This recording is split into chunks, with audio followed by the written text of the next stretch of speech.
Olá, eu sou a Nick Sakamoto e esse é o programa Charme. No programa de hoje a gente recebe a Zita, que é voluntária do CVV aqui em Blumenau, Centro de Valorização à Vida, e a gente vai falar sobre o movimento Setembro Amarelo e também contar um pouquinho da história do CVV e das ações que eles fazem lá. Zita, muito obrigada por ter aceito o convite de vir aqui, contar um pouquinho da história pra gente, falar sobre o Setembro Amarelo. Eu tenho certeza que tu tem muita coisa boa pra contar pra gente, pra esclarecer, e é um prazer te receber aqui. Muito obrigada pela oportunidade, principalmente por aderirem ao movimento Setembro Amarelo, para levarmos as informações para as pessoas, para elas saberem que elas também podem trabalhar na prevenção do suicídio. Que legal, e que tem uma luz no fim do túnel, e né? que podem fazer parte desse movimento, né? Contribuindo para que na valorização da vida, contribuindo para a valorização da vida. Eu ia te pedir para falar um pouquinho sobre esse movimento do Setembro Amarelo. Então, como ele surgiu, enfim. Então, a Organização Mundial da Saúde, eu não lembro bem o ano, mas instituiu o dia 10 de setembro como sendo o Dia Mundial de Prevenção do Suicídio.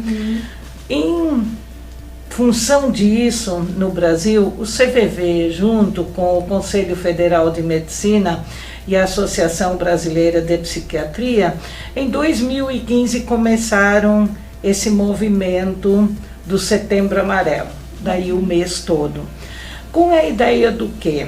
Informar as pessoas, falar para as pessoas a respeito desse tabu, desse estigma, né, do suicídio, porque nós só podemos prevenir alguma coisa com educação, com informação.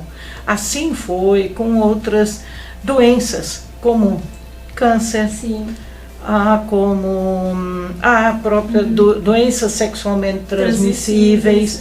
Quando nós começamos a ter informações e saber como nos prevenir, passamos a nos cuidar. E a mesma coisa é com o suicídio.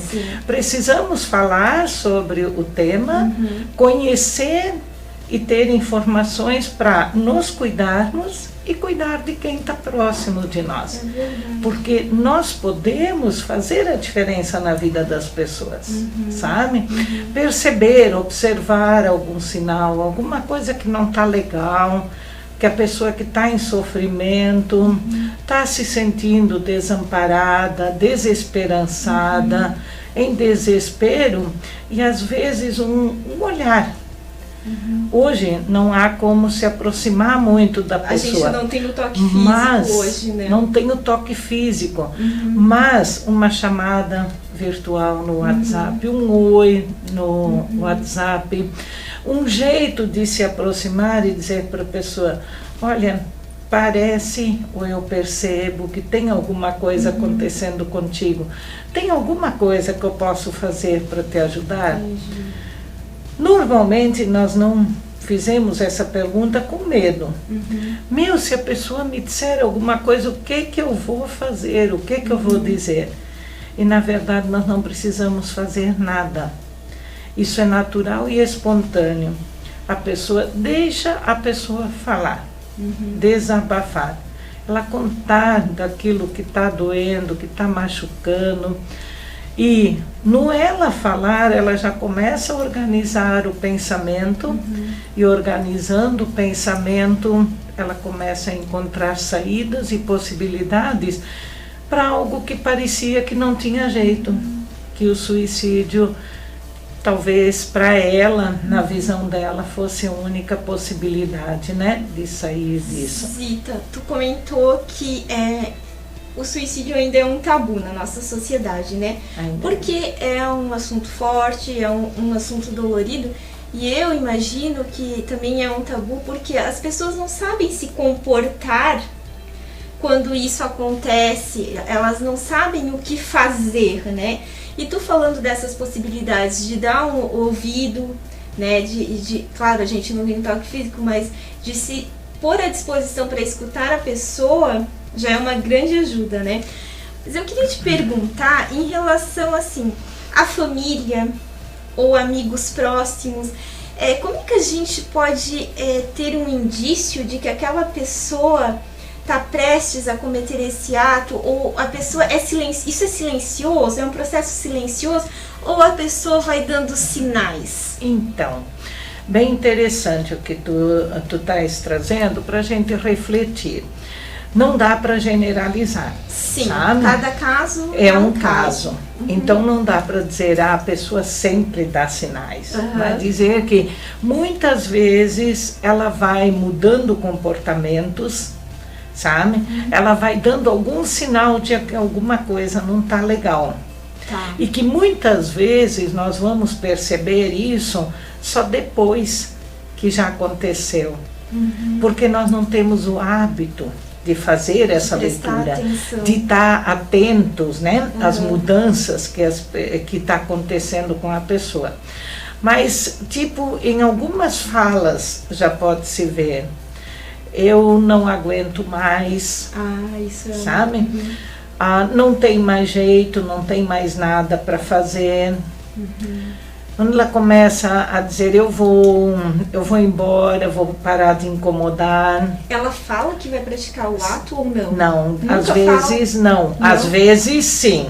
Às vezes ela fala de morte por suicídio. Às vezes, e é interessante, hoje, por exemplo, o apoio que as mídias sociais dão, Google, Facebook e tudo mais. Ainda na semana passada, no meu plantão, eu atendi uma pessoa que disse que estava pesquisando no Google um jeito rápido de morrer. Nossa! Aí, o que o Google faz? Ele manda informação. Se você quiser conversar, ligue para o 188. E a pessoa ligou. E a pessoa me ligou. Então ela ficou muito tempo chorando, desabafando, contando, e ela foi se acalmando. Depois de um longo tempo de conversa, ela me disse que ela estava se sentindo melhor, que pelo menos nesse dia ela não faria. Entendi. E que ela voltaria a ligar para conversar. Isso que eu ia te perguntar, é sempre um ato de impulso ou é um ato pensado? Normalmente, também não dá para dizer, porque tem os dois como casos. cada um, às vezes a pessoa não impulsivamente vai e acontece a morte, né? Mas, como ia dizendo, ainda voltando para os sinais, né? Então isso de estar pesquisando até o que ela publica nas redes sociais, às vezes dá para perceber que algo não está tão bem com ela, né? Mudanças de hábitos. Tá num processo depressivo. Está num processo de sofrimento, digamos, de dor, né? De angústia, de desamparo, desespero. Então, outra coisa é mudanças de hábitos. A pessoa, ela se isola, ela não quer falar. Se alguém pergunta, tá tudo bem? Tá tudo bem, me deixa em paz, né? Principalmente em casa, né? Que daí a pessoa se isola e não quer ter contato. Ela tinha hobbies e abandona esses hobbies e não substitui por outros. Continua no trabalho, mas cai o rendimento, assim. Enfim, às vezes são muito sutis esses sinais. E a gente não percebe, porque nós não temos a informação. Então, ninguém pode se sentir culpado por ter acontecido na família, porque como é que eu vou observar ou perceber alguma coisa se eu não tenho a informação? Então, o Setembro Amarelo vem isso, né? com essa intenção, para que primeiro eu me observe e perceba quando alguma coisa não está legal, porque eu não estou falando de outras pessoas, de alguém muito distante de mim. Essas coisas podem acontecer comigo. Como é que eu estou? Muito triste, angustiada? Que pensamentos eu estou tendo? Eu estou me abandonando? Sabe? Então, essa é a hora de pedir ajuda. Pedir ajuda ou buscar um profissional. Buscar ajuda.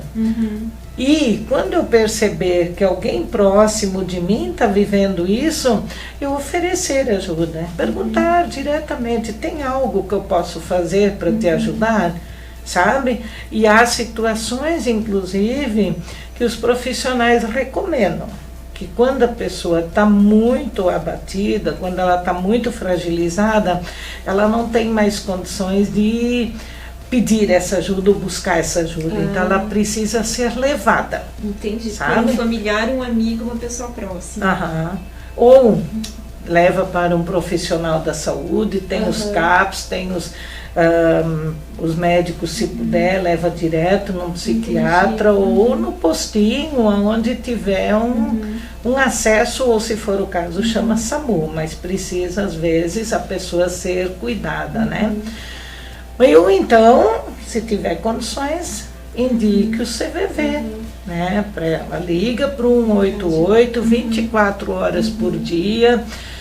O CVV está disponível como um pronto-socorro emocional, sabe? Para aquele primeiro suporte, aquele primeiro acolhimento.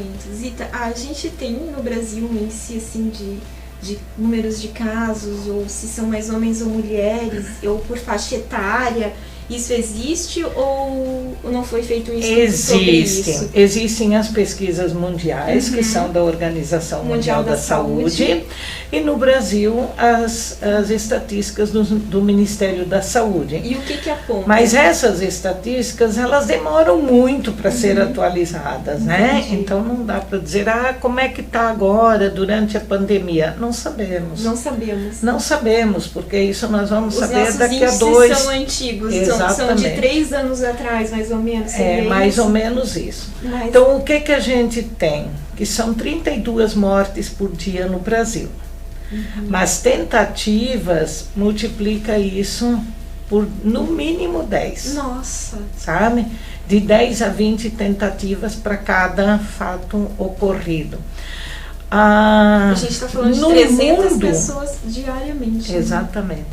No Só mundo... São 40, a cada 40 segundos uma pessoa se suicida. Vamos dividir isso por 10, certo? Para 10 tentativas, nem 20. Vamos contar 10 tentativas. Então, se nós contarmos 40 dividido por 10, 4, né? 1, 2, 3, 4. Alguém tentou suicídio no mundo. Então, é uma epidemia, é um problema de saúde pública, sabe? E saber que nós podemos contribuir para reverter isso, né? Quando... vou te contar assim uma coisa, um dos sonhos de um dos fundadores do CVV, lá há 58 anos atrás, quando houve esse início do movimento do CVV, o sonho dele, ele sempre dizia... Zita, eu só vou te interromper um minutinho para tu contar, pra gente falar sobre o CVV e sobre como começou toda essa história do CVV legal. No segundo bloco, que a gente vai dedicar inteiramente para CVV, para esse trabalho maravilhoso que vocês fazem. Então a gente vai para o intervalinho comercial rapidinho, você fica aí, que a Zita volta aqui no segundo bloco pra gente falar sobre o CVV, não saia daí!